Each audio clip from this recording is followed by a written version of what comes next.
And we're back again for today's live. I'm Lynette Zang, founder and CEO of Zang Enterprises.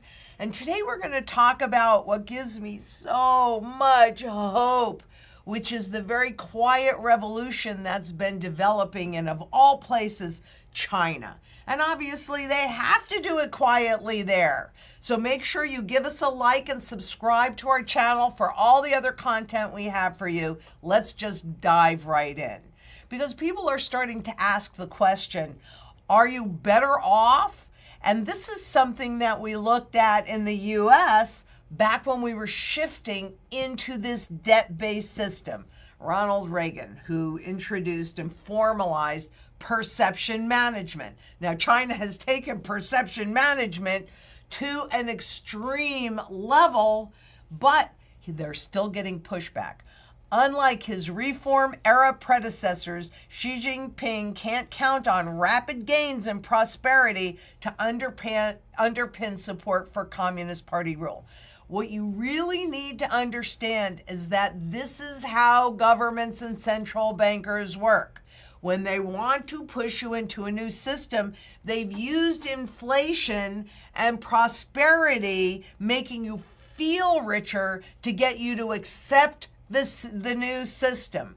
But what we've been seeing over the last couple of years is a revolution, and a very quiet, peaceful revolution. That's something that I'd like to see happen all around the world. And just as China showed us how to take control of a population, maybe they're now showing us how to create a quiet revolution. Because revolution, frankly, always starts from the young. What you're looking at here is consumer confidence. And that is a very big deal because China's been transitioning into a consumer-driven economy, right? And the whole world is now counting on the consumers to continue to consume. But with debt levels at nosebleed levels, they're having a problem. Can I have my chart back, please? Okay, so you watch this consumer confidence. For 4 decades, China's 1.4 billion population experienced unparalleled gains in income and wealth. Doesn't that kind of sound familiar in the U.S.? We're now at a point where the generations that have come after me, their children cannot expect to do better than their parents. That was not the case in the U.S. for a very long time, and certainly in China as well. But recently, the blows have just kept coming. Real estate collapse, trade war with the U.S., a crackdown on entrepreneurs, and extended COVID lockdowns have stalled that prosperity engine. And take a look at what's happened to that confidence level. Remember, this is a con game, not just in China, around the whole world with all of this stuff. This is the prosperity that they want you to think that you really have. But what all of that really does is it devalues everything that's already out there, and it eliminates your ability to save in any kind of conservative level. This is a big deal. And confidence is a big deal, because when that breaks down like it is all around the world, revolutions happen. There's nothing wrong with that. But it is at the lowest level in China since they started tracking it back in '91. That is a very big deal. China's lie flat under social challenges. Well, the lie flat movement, which I've spoken about in the past, is where the lying flat or Tangping movement is a phenomenon that emerged in China in 2021. It describes the generations born in the late 90s and 2000s who, disappointed by their lack of social mobility and economic stagnation, have decided not to strive for their futures. They do not want to follow the values of hard work, home ownership, marriage, or living standards sought after by past generations. Why? Because they're not attainable. That's why. And aren't we seeing the same thing in the U.S.? success, that American dream where if you just get in there and you work really hard and you dream really big, everybody can own a home, educate their children, go on vacations, and have a nice life. But that's not happening anywhere. That isn't happening anymore. We know people that are graduating from college, can they ever buy a house? You need what, an average of $120,000 a year to buy a home in today's environment? It's probably even higher than that. And yet, people are now getting disillusioned. So when I'm talking about this and showing you that this quiet revolution is happening in China, I'm also trying to show you, it's always easier to point the fingers, but we got to look in the mirror. I don't care where you are in this world. You've got to look in the mirror and you've got to see what's happening to the younger generation. Are they becoming disappointed because they cannot achieve what their parents achieved?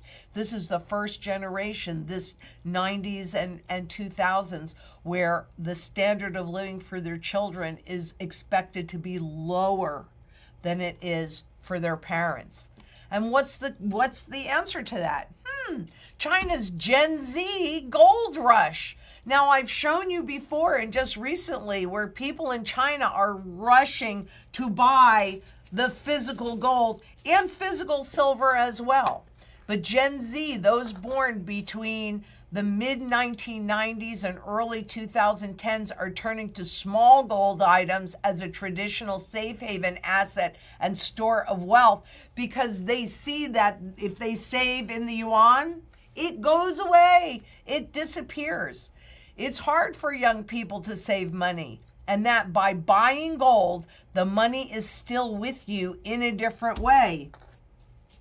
Because this is sound money, and so is this. And I'm not going, those ETFs or those other things. I'm not talking about that. I'm talking about physical metals in your possession. Yep. When people are hopeless, different choices are made. So what are they making? They're going back to sound money. Isn't that what we've been talking about? Isn't that what we're fighting for? Isn't that what we have this quiet revolution for? But it's not just the population, because they were only allowed to buy gold like that since 2006, not that long ago. China's gold reserves have been going up and up and up. And of course, if you go into China with gold, you better declare it on the way in, or you are not taking it out on the way back. And they do not reveal all the gold that they mine in China. So this is just a guesstimate of China's gold reserves. It's more than likely substantially higher than this. But this has trickled down into the population. So all of China now, once they were allowed, understand this too, once they were allowed to buy gold again, they could go to the bank and buy gold, and then the bank stores it. So it's kind of easy if the Chinese government wants to confiscate and do that overtly, just to do a big sweep of all of those gold accounts at the banks. But here we're talking about they finally figured out that what they really want to do is accumulate it, because truthfully, if you don't hold it, you don't own it. And they figured that out, and that's true for you and me as well. China's central bank reportedly acquired a record 735 tons of gold last year, more than any other central bank, and it is the largest annual total since at least 1977. China's absolutely setting themselves up to be a dominant global financial leader. This should not be a shock to anybody watching this video. We know that that's true. And that buying is 18 months in a row. What do you think? What do you think? What do you think they know that many other people don't? They know what they're doing to the currency for sure. There's no fever like gold fever, and we're just at the beginning. And here, actually globally, spot gold, that contract is making all-time highs in every single currency, including China's. What is that telling you? Yeah, they can whack it down with those spot gold contracts. They can create as much gold that does not nor ever will exist as they want to. But the reality is, things are changing on a global level. We are shifting from one monetary regime into another monetary regime. China wants to be at the forefront of it. And they know that whoever holds the gold controls that destiny and puts themselves in a much better position to weather the looming transition crisis, the looming hyperinflation. What about you? What are you doing? Because there is a revolution happening, and we are in a major battle. Do you really want CBDCs and central bankers having absolute direct control over what you work for and you try to save and accumulate? Because we've seen how well that's worked. Why do you think the youth are so disillusioned? And I'm not talking about the youth just in China. I'm talking about everywhere. It's us old people like me that remembers what that was like when we transitioned into a new system the last time. And it was the youth there too. They're the ones that guide the revolution. I'm trying to educate everybody so that they know what we're fighting for. Sound money. The ability to earn a reasonable living and hold on to those earnings until whenever it is that you want to use it. Fiat money means that you have to go out and take lots and lots of risk to maybe keep pace with inflation. Gold is proven for thousands of years. It's the only thing. And now I will take some questions. So, okay, oops. Oh, that makes me dizzy. Okay, well, it's the day after a holiday. What can I say? But Kathy Piscatello asks, Lynette, will you talk about repudiation of our national debt and what that is going to look like, since we all know it will never be paid back, and also the executive order Biden just signed? Okay, I'm not exactly sure which executive order that you're referring to, but I believe that the way they're going to take care of the national debt is according to their plan all along, which is to repay that debt with dollars that have absolutely no value.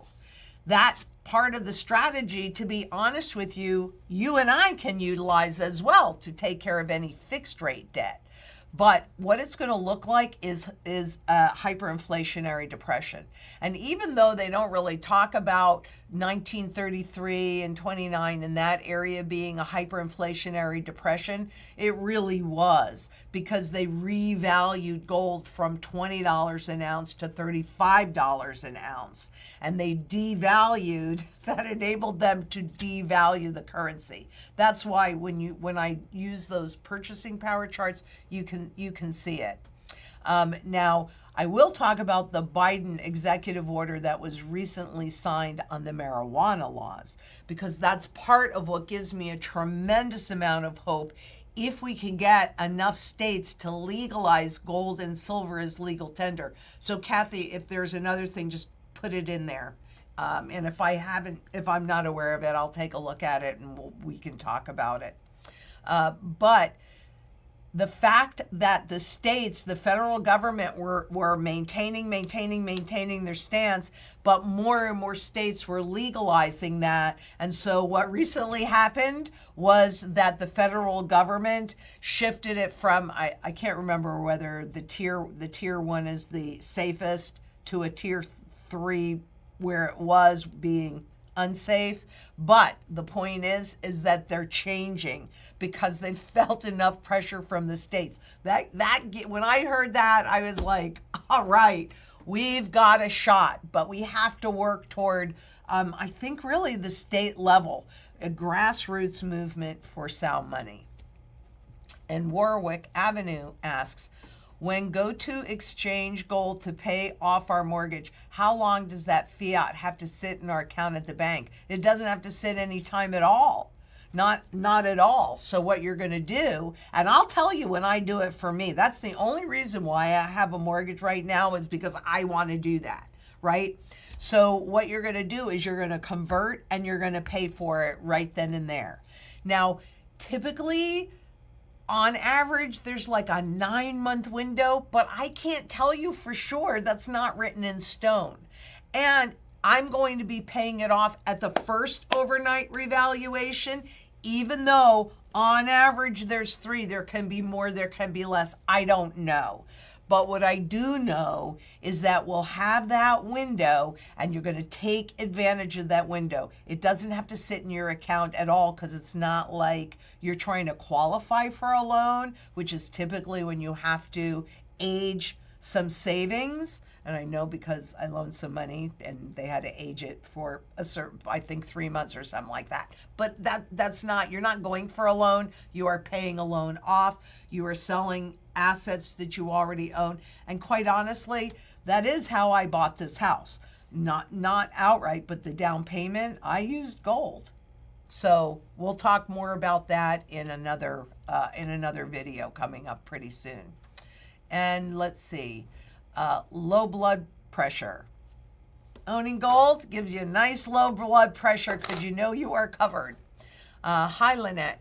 Can you shout me out? Well, I believe I just did. Hey, thanks for coming. I mean, I really do appreciate your attending these, maybe getting other people to come. It's my opportunity to have a conversation with you. And I know that we may have some things in the works that'll make that even more intimate. But stay tuned because I don't know if it's possible. But Carl H. asks, the hermit with Wi-Fi at Randy Welchel. My question is, will Lynette's company buy back any ITM trading metals? Here's an easy answer for you. Yes, we will. Budman, hi Lynette, do you own XRP? No, I do not. I know we have a similar mindset, and boy, aren't they pushing right now? Bitcoin is the cryptocurrency gold, and I don't think it was XRP. It was something else. Is supposed to be the silver, but no. At this point, I do not own any XRP because, quite honestly, gold is proven for thousands of years. The cryptocurrencies came out in 2009. They are not proven yet. And when I look at the Bank for International Settlements money flower, there is a small area that will allow those independent private cryptocurrencies that are not under government purview, but quite honestly, all the rest of them are under central bank purview. So until I see where the dust settles on everything, I'm not a buyer of cryptocurrencies. I am of gold and silver, and I don't expect that to be the same way. Well, I'm always going to own some gold and silver. But as far as cryptocurrencies are concerned, I promise you this, and this is an absolute commitment. When I buy, I will tell you. I will tell you when I do it. I will tell you what I do. But if I don't tell you, it's because I haven't. But you can keep asking. I know that's fine. I love questions. And John Ream asks, what are the advantages of sovereign minted versus generic? It kind of depends, right? So if it's the new sovereign, say like the Chinese panda versus the eagle here in the U.S. In the U.S., that's more readily recognized, but they're both bullion. So it's a half dozen of one, a half dozen of the other, if we're referring to gold.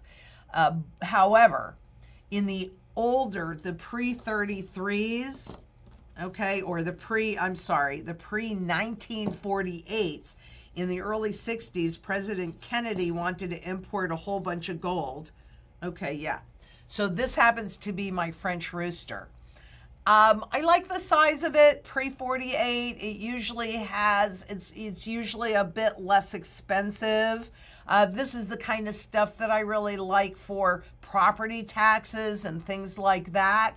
Maybe if you have an ongoing, medical need that's not too large. So I do like the foreign gold coins, but the pre-1948 foreign gold coins. And then I don't care what their vintage is. They can be Swiss, they can be French, they can be British. So, question, please. Okay. Makes me dizzy.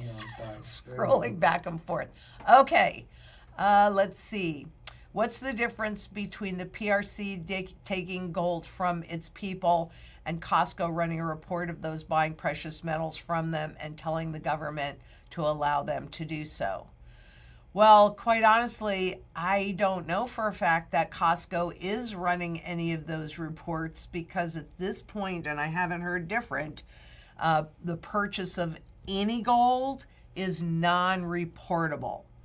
And some gold, when you liquidate it, there is a reportability. Other kind of gold, there is no reportability.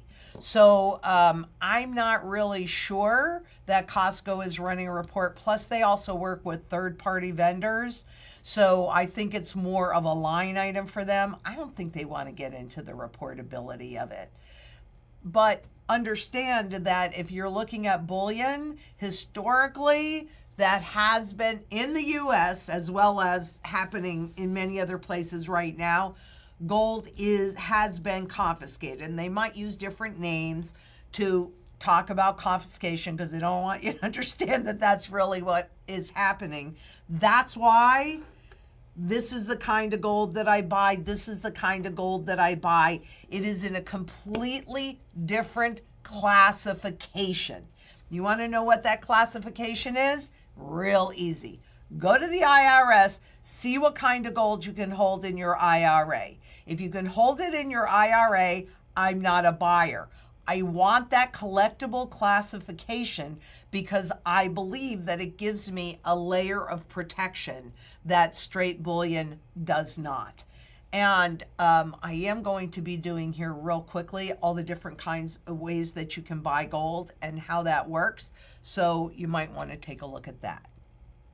And David Cairns asks, should I buy more silver or buy more gold? Well, it depends on what you're trying to do with it, right? For me, silver is about barterability, right? So I've looked at my current cost of living, and frankly, I've done it for my children as well, my two daughters. I've looked at our current cost of living, and then I've positioned much of that in barterable silver. But again, it depends what you're trying to do with it. If I want to go to the gas pump and put gas in my car, then I'm probably going to bring a silver dollar. If I'm going to go buy strawberries, I'm probably going to bring a dime, right? So for short-term, quick things for local concentrated barterability, I definitely like silver.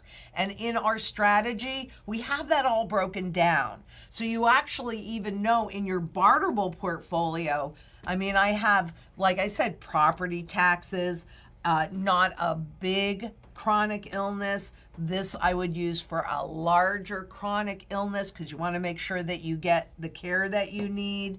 I also, so it depends on what I'm trying to accomplish. And then that tells me, number one, in my barterable portfolio, what do I need in terms of silver and in terms of gold?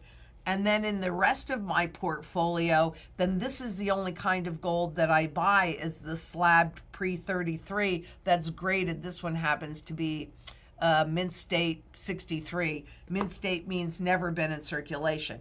This has been in circulation. These on my wrist, obviously in circulation. Okay, but Mint State means never been in circulation, and then the number afterwards, this happens to be a 63, tells you the level of blemish. So this would have more blemishes than say a 65 or 4 or 6 or 7, etc. But that's what I like for the portfolio where I'm going to convert into income producing assets. where I'm going to pay off my mortgage. But there's quality levels in there. So it depends on what you're trying to accomplish. You always put your goals first, and then you get as detailed as you can, especially on your barterable portfolio.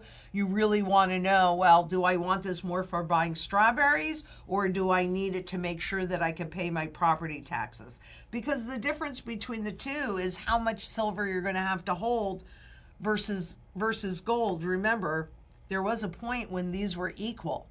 Well, I can't tell you exactly how much in terms of dollars this is at this moment because I don't have that data in front of me, but this is substantially more. This will still buy 11 loaves of bread. I think this might buy you, I don't know, 200 or 300 loaves or something like that. We'll do a video on that again very quickly, and we'll see. And we're going to go to the grocery store for this, so we actually need to put this in the calendar so we know when we're going to do that. Okay, because we can talk about it, but then we get busy. So let's see. So I can't tell you, David, should you buy more silver or buy more gold? Gold is definitely the lion's share of my portfolio, but I personally own both, and it's based upon what I'm trying to accomplish. And Hathawabi, if I butchered, I'm sorry. Question, is 3% the new inflation target? Like, here's inflation. You know, this is such a con game. Are they trying to control the inflation that they create by doing this? But the plan really was, understand inflation is that 3%, you get used to that, right? It's the frog in the pot of water kind of thing. Whatever you're used to doesn't seem so bad. And that's why when I would travel, do a lot of traveling, and I always hired somebody that could speak the language if I couldn't. So I could say, well, so how is inflation, impacting you? And I have to tell you, I got this 100% of the time. Oh, it's not so bad. Even when I knew going into it that inflation was running hot in these different countries. So 3%, the new inflation, well, they're going to change it because goodness gracious, they certainly don't want to miss their target. But it's crap, right? It's all garbage. It's all about perception management. None of it is real. The 2% inflation wasn't really real. It was just at a low enough level that you didn't ask for a raise because hey, the CEOs can make 3,000 times what their worker makes. That's not inflationary. But when the workers get a little increase in their wages, that's inflationary. Have you noticed that? Okay. So Raimundo asks, do my silver certificates have value? They have value as a collectible, but you can't convert it into the physical silver. I have some silver certificates myself. It's kind of interesting, the old currencies. I have silver certificates. I have a Confederate bill. This is a Confederate bill, right? It has, I don't really remember what I paid for it, but I didn't pay that much. I think I paid maybe $8. Here's a $1 silver certificate. So they have value as a collectible, but they're not really gold or silver. It's how they made the transition. Because at one point, this, and this were all equal. Yeah, that's certainly not the case anymore. Questions? Okay. And silverback stacker. My wife hates stacking and investing videos, but she likes you. Thanks. Well, I'm very flattered and I'm very honored. And you know what? If your wife likes me, maybe she can tell me how I can do this better and reach more people, because that is critically important. And let's see. God, you are making me dizzy today. I'm so sorry. Okay. Bridget Dempsey asks, Lynette, how do you convert metals? Where? How? Thank you. Well, there are more than 3,000 dealers all around the country, and certainly exponentially more than that around the globe. But, quite honestly, this isn't really a much regulated industry. I got to be honest about this. So a lot of it is good boy mentality. I happen to come out of a very regulated industry because I'm an ex-banker and an ex-stockbroker, so those areas are highly regulated.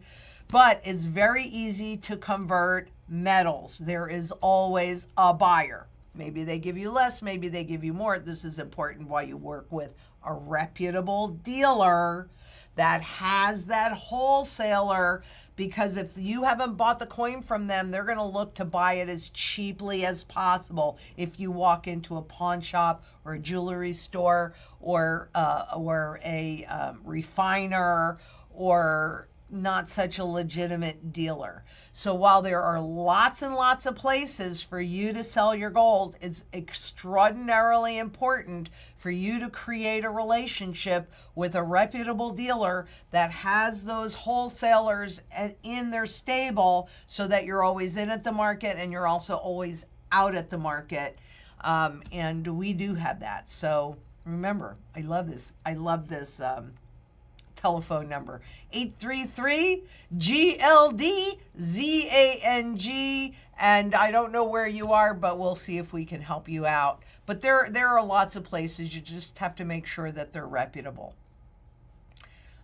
Nicole Gottschall asks, how do I pay my property taxes with silver? You would convert it into the fiat, and then you would pay your property taxes with that. So, I mean, that's simply how you do it. And that's the same thing that you would do with gold. You want to convert it into whatever that current fiat is and then pay that mortgage off. You want to convert it into whatever that current fiat is and pay those property taxes off. Okay, 2 more questions. Okay, Devin Kinghorn asks, what's the best way to convince my wife that storing cash is just investing in the stability of the government? It's not even investing in the stability of the government. Purchasing power chart, my favorite chart. I just did a video on that just recently. If you hold cash, that's what you're getting. So if you help her see that by holding, I mean, you do have, but having said that, there is a certain level of cash that you need to have because it's your first line of defense and it's the most easily recognizable. However, trying to save cash, purchasing power chart. And take her, if she says, well, Lynette did that, there are links to all of my videos, and take her to the Federal Reserve website. But that's the one that shows you what happens if you hold on to cash. And is there one more question? One more. Okay. Raymond Ayers asks, hi, Lynette. Would you stack gold and silver over buying an investment property? 100 bazillion%. Yes. 100 bazillion%. Why? Because real estate is at nosebleed levels over valuation. Gold is severely undervalued. At some point in the future, that's going to flip, right? And historically, on average, 5 ounces of gold can buy 25 ounces of gold. Sorry about that. 25 ounces of gold, or the equivalent, can buy an entire city block, buildings and all. In fact, we're going to have a new video coming out on inflation and real estate and gold very soon. Very, very soon. So yeah, no, this is not the time to buy an investment property. You're buying it at a high, and that's how wealth transfers. Okay? Remember, wealth never disappears. It merely shifts location. So if you buy that investment property at a high and then it goes down to a low, your wealth has transferred their way. Let me show you how you can have that wealth transfer your way.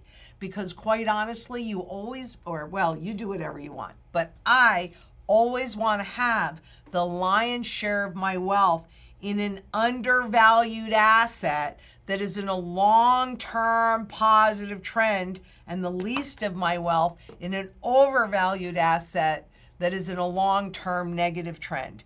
And I know that real estate in terms of this stuff has been going up and up and up and up. That's why it's at nosebleed levels. Back in 2008, because real estate makes up about 30% of all the money that flows through the system, the GDP, right? So the Federal Reserve actually came out and said that they were targeting real estate for reflation. Okay? Yeah, no. I wouldn't buy an investment property. You gotta have a house to live in. You gotta have a place to make your last stand. That would be a different question and a different comment from me. But an investment property? Nope. I don't know what else to say. But thank you all for showing up because I really, really, really appreciate it.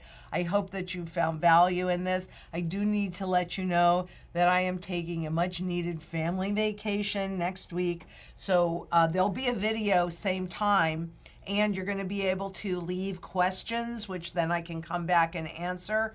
But you won't get me live next week. Hopefully I will be relaxing, which actually everybody on my team needs a good vacation. That's a fact. Can we ask a question? Do you mind, about the time frame? Maybe tell them. Oh, okay. Yeah. What we're also doing is experimenting to make sure that we're doing these lives at the most convenient time for the most number of people. And we were thinking that we would move it to, right now we do it at 10 Mountain Standard Time. We were thinking about moving it to noon Mountain Standard Time. So if you guys have an opinion on that, we would definitely appreciate that because we are here to be of service to you. We work for you, so we want to make sure that whenever we're doing these, especially with some really fun things that we're trying to accomplish and making these better and better and better. So if you would let us know, I would really appreciate it. You can send those to even questions at LynetteZang.com and voice your opinion and maybe let us know in the subject line. So is that it for today, Adam? Yep, Anita said enjoy your vacation. Thank you. Everyone's saying enjoy your vacation. Very good information today. Great. Yep. I'm going to do my best. It's a family vacay, so I'm not so sure what it's just. I think it's going to be more like herding cats. There's 12 of us that are going, but I'm really excited about it. It's going to be great.